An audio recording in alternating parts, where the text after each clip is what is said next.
Yo, good morning, no. Bigyan lang natin ng reaction ito si Bongbong Marcos, no. Sapagkat naghahain nga ng reklamo ito si Congressman Ungab at si senatorial candidate Attorney Vic Rodriguez sa Supreme Court tungkol doon sa budget ng 2025 ng ating bansang Pilipinas. At ang sabi niya, tinatanong siya ng reporter na paano daw kung halimbawang mag-prosper yung reklamo. So ang sagot ni Bongbong Marcos ay I will shut down everything. Tangin, hindi mo naman bagag itong presidenteng ito. Bakit may shutdown ng everything? Ikaw ba ang kung hindi mo kayang resolvein yung yung problemang ginawa nyo, huwag ka mag-shutdown, umalis ka dyan.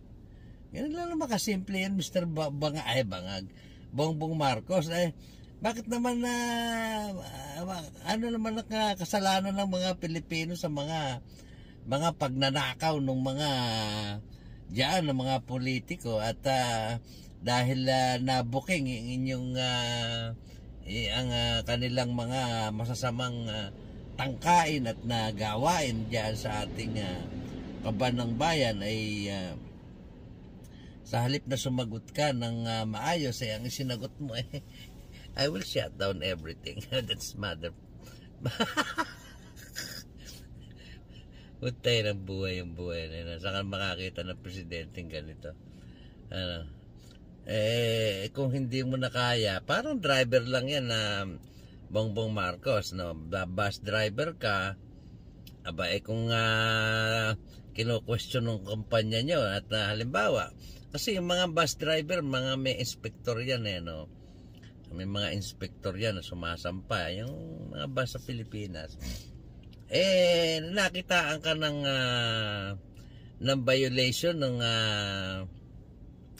inspector at siyempre inireport ng inspector yung violation mo. Sa halip na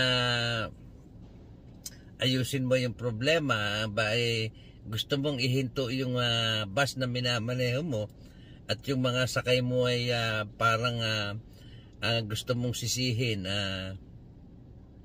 at sabihin doon sa mga pasaheros mo, kasalanan ng inspector yan kasi in-inspection niya ako may nakakita siya ng mali ihinto ko na lang itong bus, wag na kayong tumuloy, dito na lang kayo.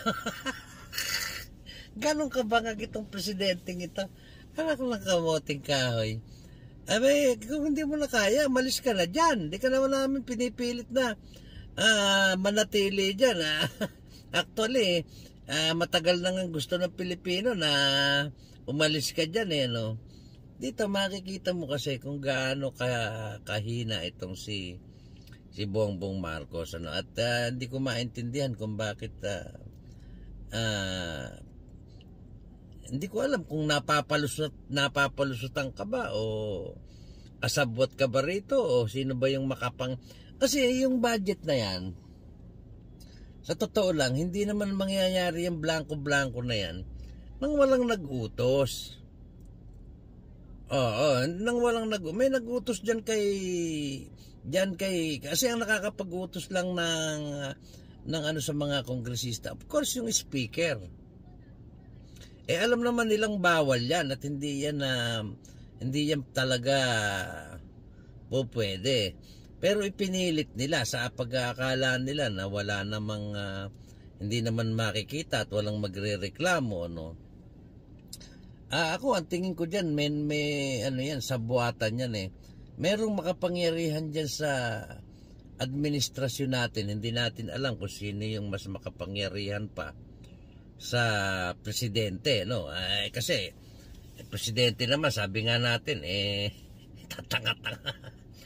Hindi natin alam kung hindi naman yung literal na tatanga-tanga. Of course, medyo matalino pa rin yan kumpara sa atin. Pero sa pagiging presidente, isa kang tanga bilang hindi ka pwedeng maging presidente sapagkat sa pagiging presidente talagang tanga ka kung pag-anuhan natin, no?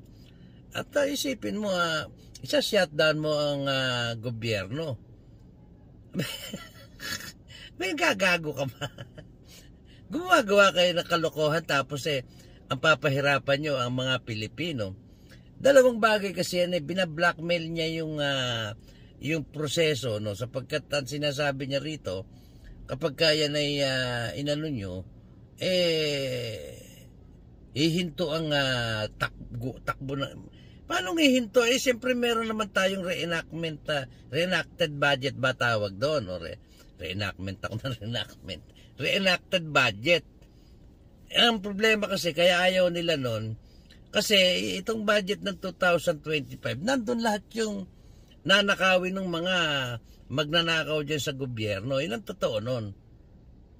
Kaya parang gusto nilang brasuhin ito at parang sinasabi nila sa tao, kasi itong si Duterte, dinedestabilize yung gobyerno natin. Tinan mo, yung budget niya, paano tatakbo ito kung kinu-question nila yung budget. Gusto nilang palabasin, destabilization. Saan ka naman nakakita ng mali na pag pinunan mo yung mali ng gobyerno, destabilization ang tawag niya doon? Parang mali yata. Kaya ako sa'yo, Mr. President, mag-resign ka na lang, no? Huwag mo naman shutdown yung ating pamahalaan. Huwag naman. Anak ka lang puta. Pag shutdown mo yan, baka magkagulo. The best na magagawa mo, Mr. President, yung pagiging, para once in your life, maging bayani ka naman, mag-resign ka na. Please. Huwag mo na kami idamay sa mga kakabangagan mo. Natanggal ang buhay. Nako.